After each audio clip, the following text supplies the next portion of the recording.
Thank you. Hello, everybody. Thanks for being here tonight. For us, it's tonight in the Netherlands. Tanja and I are really enthusiastic to tell you a little bit more about things that we do in the Netherlands, and especially things that have to do with Facet 5 and entrepreneurship. Let's take a look at what we have for you tonight. There we are. A brief introduction. I see some familiar names amongst the public, but also some new names. So a brief welcome.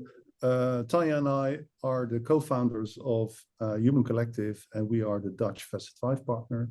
We have a background in occupational psychology and business, and we've known each other for, well, a very long time, Tanja, I think. Yeah, I think it's now like 32 or something. Yeah, that tells you something about our age, but we will not tell you any more about that.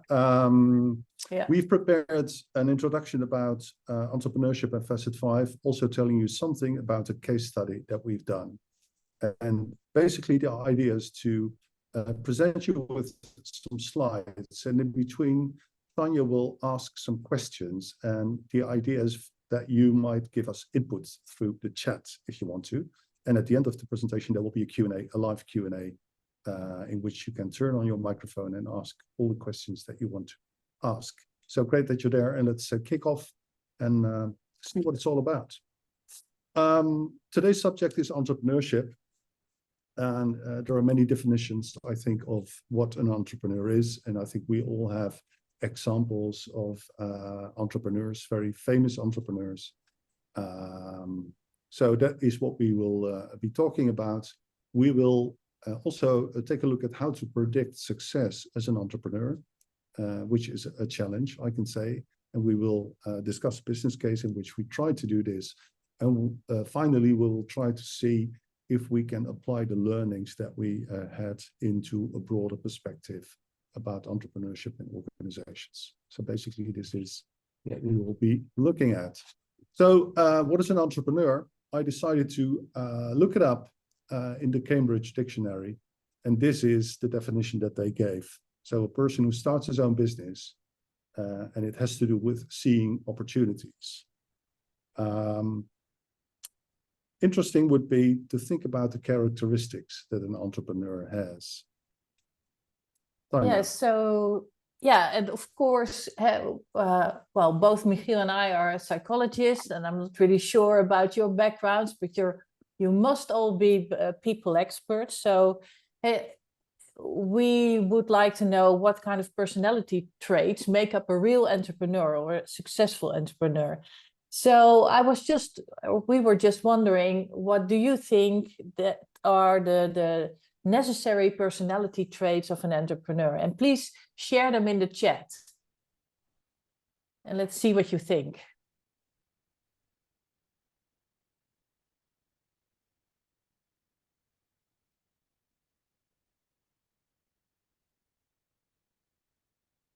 Okay, Diane, driven to succeed, clear vision. Sounds good. Anyone else? Confidence.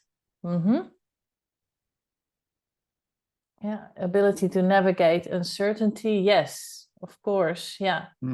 Resilient, disruptive, creative, visionary, high will, confident, and influential. All right. Okay. Sounds great like definition. A nice, like a nice list. Let's take a look of things that we found. Self-starter. Seeing opportunities. Let me just admit and go back. Having a vision, as one of you already mentioned, there is also a certain amount of risk taking. Otherwise, everybody probably would do it. Facing difficulties, overcoming difficulties, being results oriented. These are all characteristics of a typical entrepreneur. And then I thought back. I think I've been doing my own business for over 20 years now. So why did I start my own business?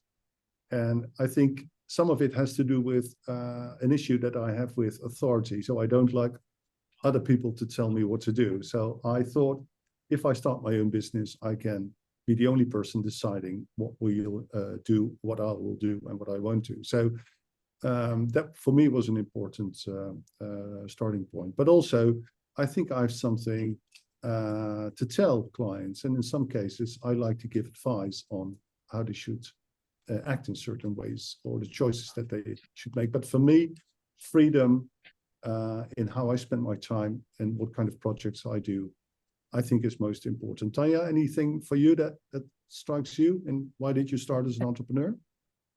Well, actually, I came across the same things. I thought I wasn't really so keen on my freedom, but when moving back into a sort of employment situation, I really felt that it didn't really fit me anymore. So I also wanted to have the freedom to decide what to do, and to do that also with other like-minded people, like Michiel and Petra is our third partner. So making my own choices is very important. Yeah. Okay. Questions that we had when we started thinking about entrepreneurship is there something that every entrepreneur should have? We've worked with entrepreneurs in different sectors, and is there something that they all should have? Or does it depend on the specific market that these people work in? So we have dealt with entrepreneurs in finance, entrepreneurs in healthcare, in media. Is there something that they all have, or is there a difference between the markets? And next to having a great idea, are there typically personality characteristics that will help you to be successful as an entrepreneur? And of course, we all are very much busy and focused on using Facet 5. So our idea was, if Facet 5 measures your personality, your preferences, your perspectives, it might be interesting to use Facet 5 to tell something about entrepreneurial qualities that a person might have, or looking at an entrepreneurial team. So these were questions that we had beforehand, and we used a business case, which I think is a very interesting business case. It's about a program called Startupbootcamp, which is an accelerator program. It started in Copenhagen and Amsterdam, and mainly it was focused on specific industries like fintech, like healthcare, like media, in which a number of startups were selected to join the program. It's a 3-month program in which they would get access to international network of investors, also would be supported by mentors and partners. And after 3 months, they would be presented to a number of investors in what they call a demo day. And hopefully from there, they would start growing as a company. Well, we have been working with Startupbootcamp for 10 years now, and it is a very successful company. I think nowadays they have more than 20 countries from which they operate. And we were asked to help them in the selection of the startups. And it looked like this.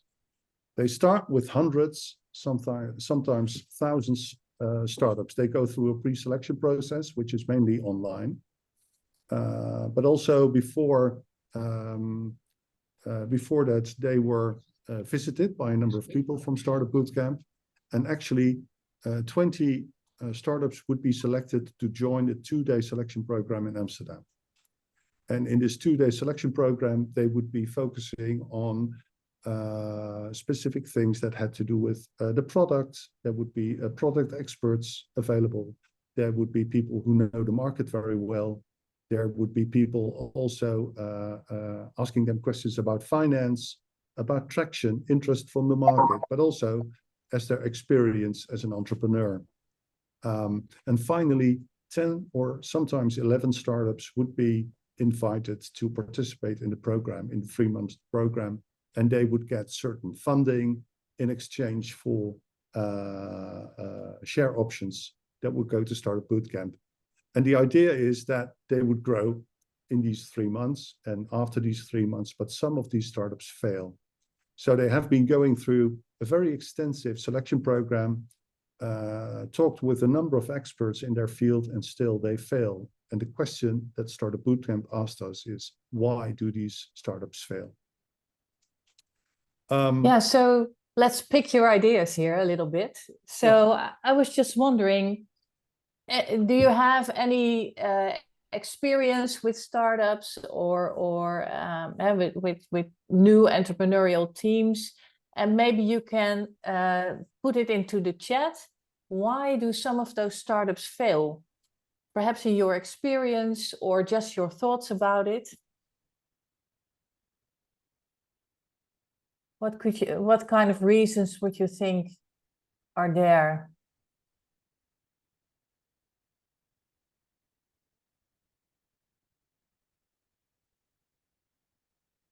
Lack of competencies, funding, yes.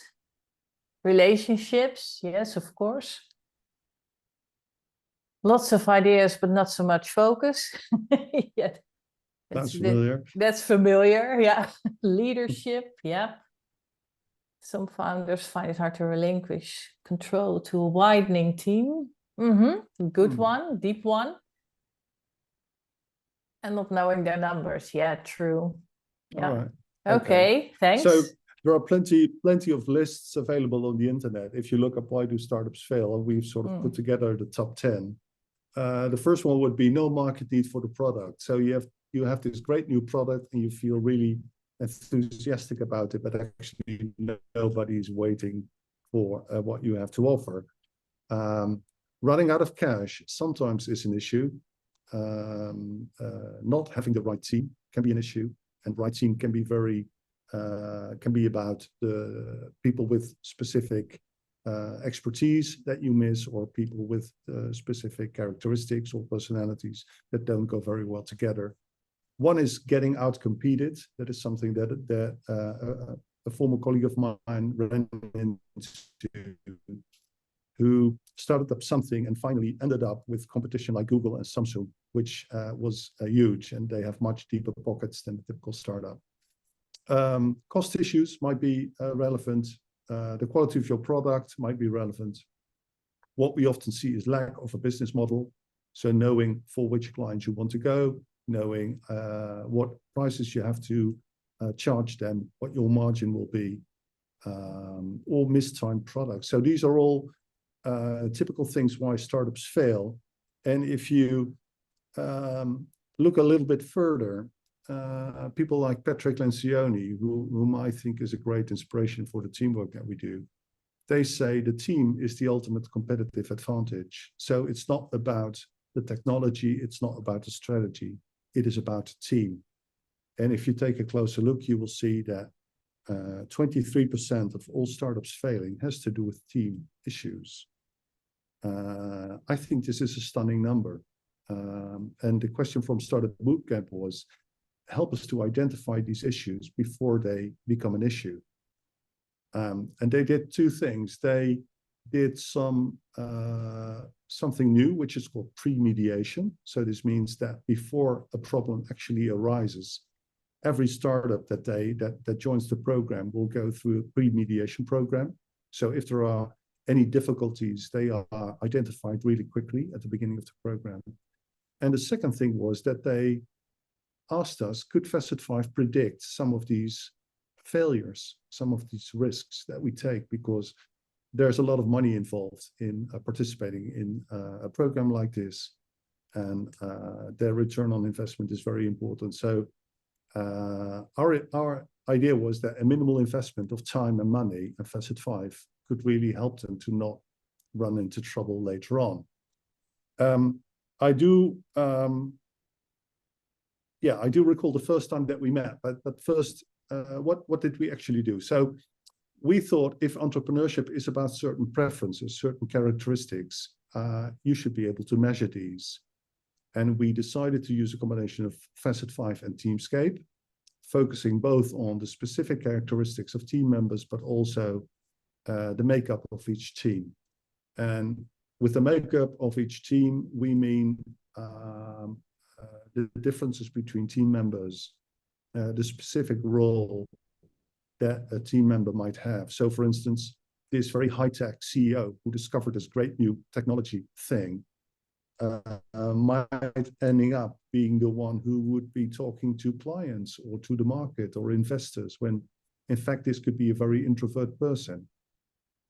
So there would be a typical mismatch between the role that this person has and his personality. So we would look at person job fit using Facet 5. We would look at overall team composition, and do interviews during these 2 days, and select our favorite teams, but also give some input for coaching. So every team would get mentorship through these 3 months, and using Facet 5, we also tried to give some advice about what kind of mentor does this team need, and how can they best be helped. So it was a high-tech team selection in Eindhoven, which is the high-tech region of the Netherlands.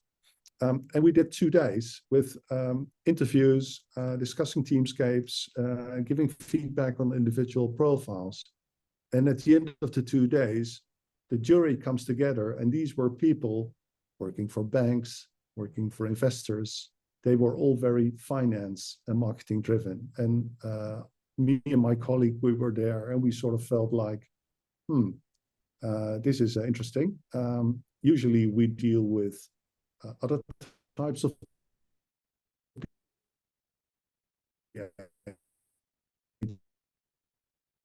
or management. And they looked at us and they said, okay, so how do you feel about this team? And this was no idea what the team was all about in terms of their product, because sometimes it's very, very complicated. So we only looked at the team composition and the person job match. And there were 2 teams, of which me and my colleague thought, there are some red flags in this team, both in the setup of their teamscape, but also in how they talked about their own team and how they responded to certain questions that we had.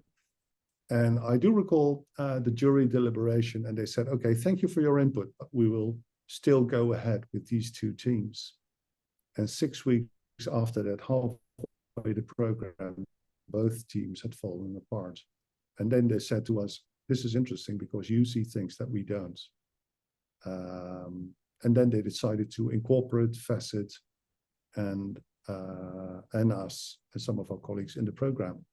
And as it is today, there are some investors that will say to us, we first want to take a look at the Teamscape report before we decide to invest in this company. So I think that is really great. For them, it added really something to the selection that they already were using. So we have worked together for 10 years now. We have a lot of data about teams, about startups, actually hundreds of startups. Most of them are still there. Some are not. And then the CEO of Startupbootcamp said to me, is there something like the perfect personality for a founder, for a CEO? Is there something like the founder's profile? And I said, Patrick, I don't think so. I don't believe that there is only one profile that determines if a startup will be successful or not. But we still want to take a look. And we still thought, okay, if Facet is about preference and about behavior, and you can identify successful and not so successful behavior, it might be a look. There's a difference between the more or the less successful startups, or the more or the less successful CEOs. So we started to look at the correlation between the founder's profile and success or failure. First thing that we wanted to team composition, but then you have big teams, like 10 or 20 people, or it would be so many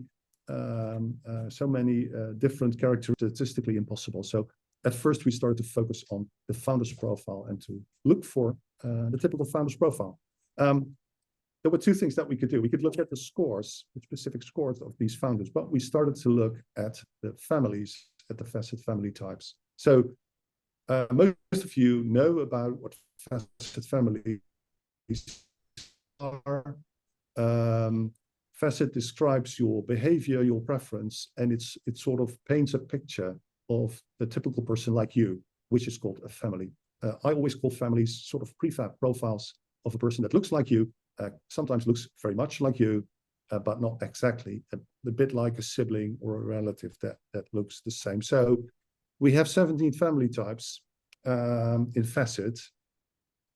And the question that we asked ourselves is, okay, if there is one family that will be more successful than the others, which one will it be? So that's the question for you.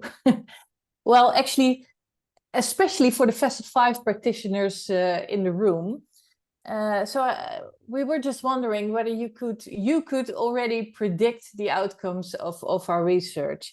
So what do you think? What kind of families stood out in our research? What kind of families were the most successful, or no, I have to put it otherwise, contribute to startup success? Okay, Eva, promoter, entrepreneur, yes. I see where you're coming from.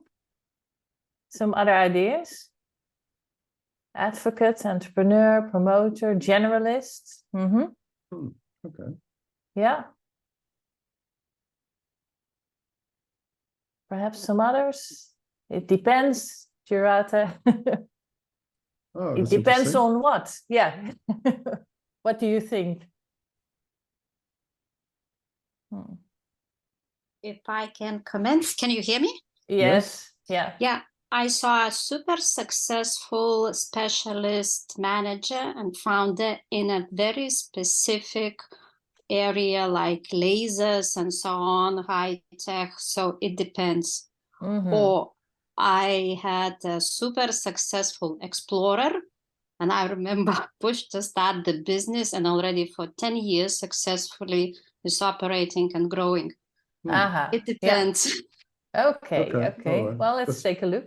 I see also Piotr, producer. Interesting. Facilitator. Yeah. Okay. Right. Promoter, entrepreneur. Yes. Yeah. I do recall in one of the projects, I met a vice president of a very big offshore company. He was responsible for the whole Southeast Asia. And I had a discussion with him, and he had filled in Facet 5, and he was a specialist. And I was very much surprised by that, because usually you don't see specialists in those type of positions, which does not mean that they're not able to do it, but it is so far away from what they are expected to do in a role like this. So I told him, this is really a surprise. And he said, yes, I've been working for the company for over 30 years. And I started as a welder in welding ships. And he said, deep down inside, I'm still the welder that I used to be. Although now he understands that he has to sort of address the crowd and go outside and meet big clients, but still inside he was the sort of technical person that he chose to be. All right, so we decided, how can we measure the success of a startup? Does this mean that they are still in business? Are we looking at the revenue that they might make? But this can be very different in very different markets. What should we focus on? And then we decided to focus on the valuation. So this means the valuation in terms of the investors investing money in these startups. Which is also one of the interesting things for Startupbootcamp, because they have a percentage of every startup. So if they run into a new Facebook, they make a lot of money. So they look at the valuation of startups. For them, that's a logical measure. And these were the numbers. I was not very surprised. And the thing that I liked particularly is that the first three profiles are the profiles of the three partners in our company. So that's really great. Tanja is a generalist, I'm a promoter, and Petra is an advocate. So that's really nice. What I thought was surprising, that an entrepreneur was not in the top three. So you could say a generalist is a person who is focused on everything, a high will person, pushing through when things become difficult, but also high affection, meaning that he cares for people, but also goes for the deep solution, also reaches out in terms of energy, reaching out to the market, but also controlling and making sure that everything is in place. Promoter, typically very much focused on the outside world, not so much on the administrative side of things. An advocate, sort of a promoter with feelings, as I always call him. Those were the top three, and they are responsible for 76% of the valuation. So that is a very, very big number. So for us, it meant that there is no one profile that is successful in a startup, in a CEO of a startup, but there are several profiles, and this is the top three that accounts for the most, the highest percentage of the valuation. Is there a surprise when you look at this list? Is there something that you did not expect, or maybe it was your list to start with?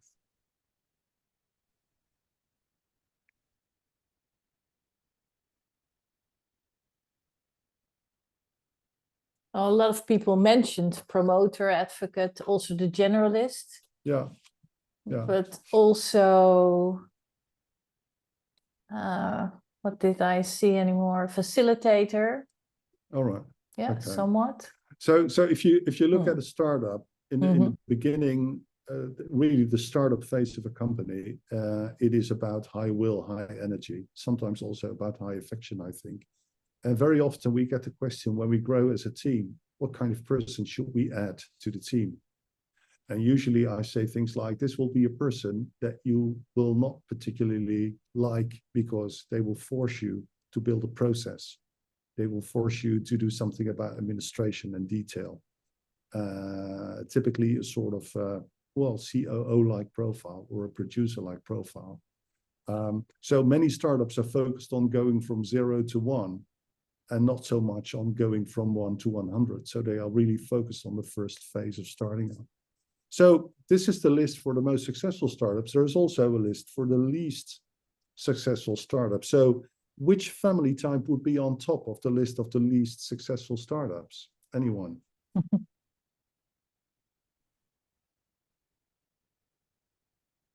A sort of a quiz now. Yeah, it is. Yeah. Any ideas in the chat? Specialist. Oh, okay. Producer, controller, supporter. Okay. I miss one, which for me is the most complex family type, but it can be due to my own personal preference and situation. The idealist and the specialist. And the specialist, yeah.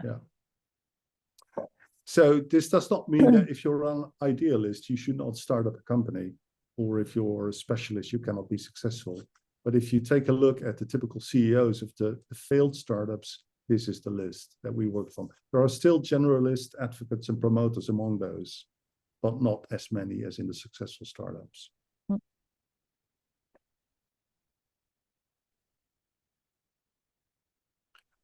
So we are dealing with a client, Startupbootcamp, that likes to make life as simple as possible and likes a clear yes or no from us. And we try to be a bit more balanced in what we say about people. There is no yes or no. There are only sort of different options and different shades of gray, maybe. And typically they would look for one of these three profiles. They would look for the promoter, the generalist, and the advocate. And they would sort of make their own order in the startups that go through the selection process. And if there would be such a person in the team, that would be a big plus. And if there would not be such a person, that would be sort of a red flag for these people. Okay, so I think this is interesting. There is no one founder's profile, but there is certainly a link, maybe not a causal link, but there is a correlation between a family type and being a successful startup team. So what does this mean? What can we do with this? And that means that we take a broader look at entrepreneurship. And entrepreneurship is very hot, at least in the Netherlands, it's very hot right now. Because there are many changes, rapid changes, revolutionary changes. through the use of online solutions, new competitors entering your market, innovation culture that has become more and more important. And we feel that entrepreneurship should be on every manager's agenda. And I think, in fact, it is on every manager's agenda right now. So there are plenty of reasons why people find entrepreneurship interesting. That also led Startupbootcamp to a startup, Inner Leaps, which is a sort of a similar company, but then helping companies to develop entrepreneurship within their own company. So it's a sort of in-company version of Startupbootcamp. The current practice of these corporates that we work with, and as Human Collective, our company, we like to work with international companies, with big corporates, because that's where we come from. The three partners are all former PwC consultants who are used to work with big international companies. And they struggle with innovation because they are so big. So if you are talking about ING Bank or Unilever, companies like that, very, very big international companies, they are so big, and changing something overnight as a startup can is really difficult for them. So think about the elephant or the supertanker. If you want to change the direction, it needs a lot of effort and a lot of time. So some of these try to tackle this issue by creating innovation labs.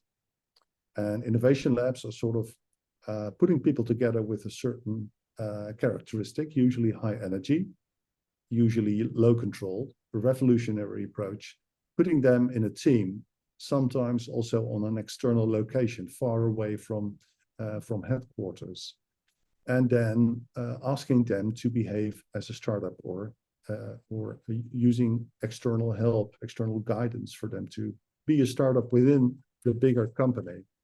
I think this is a very interesting thing to do, and it can actually really lead to new products, new applications, but it also comes with a struggle. It comes with a struggle connecting to the company, the bigger company itself. Usually these startups have to do some sort of presentation every 6 or 7 weeks to a committee of the board. And what you can typically see is that they are very enthusiastic about all the possibilities, whereas this committee of bankers is thinking about, how can we manage this risk? How does this fit in our portfolio? How can we actually make any money doing this? And not realizing that your audience might be different from you might result in sort of a mismatch, not understanding each other. So this is typically something that we see. What did we learn? And this is the final slide. And after that, it would be really great to hear something from you live, maybe a Q&A, and hear something about your experience. Yeah, there's also already a question from Kasia, but I will park it a little bit until the Q&A section. Yeah. Okay. All right. So what did we learn? We learned that it really pays out if you spend some time looking at the team, selecting the team carefully. So usually they would be selected by being available. They would be selected by, this is this person that is looking for a next step, but he does not yet know what to do. So maybe put him in a startup situation. And only picking those type of people might result in people who want to make a next step, but don't know where to go, or maybe only are focused on doing something new instead of building something. So it is all about finding the right balance between these revolutionary types, but also the follow-up, and also the existing organization. So ultimately, a startup in a big bank like ING will either result in something new within the bigger bank, or leaving the company and starting as a startup. So creating moments in which both of these parties can actually meet each other and discuss things, but also involving management and top management in mentoring, in coaching, might actually help to bridge the difference between these innovation labs and startup teams and the management of the organization. So we have seen companies struggle with it And actually yesterday I heard that one of the bigger banks in the Netherlands is shutting its innovation lab down because they see too many difficulties in connecting both parties. So they decided to shut the whole thing down, which I think is a shame. But then these are typically the things that people might run into, or that companies might run into. Tanja, any questions? All right. Any things in the Q&A or maybe live? Well, now we have one from Kasia. She's asking how big was this research sample for the results? That's an interesting one. I believe it was somewhere between 100 and 200 startups, of which we had all the data, and also the data about the valuation. Yeah, but it's a good question. There was an issue because we thought there might be thousands of startups because we have seen so many people. The downside is that if you select a group, you end up with a group who is not as diverse as they were when you started selecting. So that's typically a selection issue. Diane, did you keep data over the 10 years about their success and failures? No, not for this research. They do because they are still, in most startups, they are still participating. But there have been some exits. So yes, that I think it is possible, but we didn't include that in this research. Yeah, interesting question from Gerard. Did you collect and analyze torque data too? Yeah, that would be nice. No, yeah, this was pre-torque, I'm afraid, Gerard. Yeah. So yeah. Okay, any other questions? You can also unmute and just ask your questions. So it can be interactive with a small group. Sorry. I was going to ask a question, Diane here. I was going to ask if you, besides looking at just the founder, the mix of the teams necessary, and if you also tracked or did any analysis by the sector that they were in. We started out by thinking about the mix of the team, but then there were so many variables, it is impossible, even especially with those numbers. The numbers were not that big. So if you would have like thousands of startups, maybe you could focus on the number of people in the startup team or the sort of people in the startup team. That was way too diverse to include in the analysis. So finally, we only focused on the CEO. And the sectors that Startupbootcamp worked with were, if I recollect, and correct me if I'm wrong, Michiel, finance, marketing? Yes, smart living is one, fintech is one, media is one. Usually there are 2 or 3 a year. I think fintech is the most common one that is still in operation. Yeah. But there are usually 2 or 3 programs a year, yes, and they all last 3 months. Yeah. And were you able to connect the profile of the founder to the success based on the sector? Did you notice any trends or correlations? No, the numbers were too low, I think, to do that. Too small. Okay. So you might end up with like 40 or 50 startups still existing in fintech. It's way too small to. It would be interesting to do interviews with these people and also ask for their opinion, of course. Why are you successful and what makes the difference for you? So there's there's a lot of stuff that I think is very interesting. And actually, basically the first idea was to write a book on the founder's profile. But then, as it is with a lot of these people working in Startupbootcamp, they are entrepreneurs themselves. And typically, this is a very high energy environment. So there are lots of plans. And usually what I learned is just wait for 1 month and see which plans still exist before you commit to joining them in such a program, in such a project. Okay.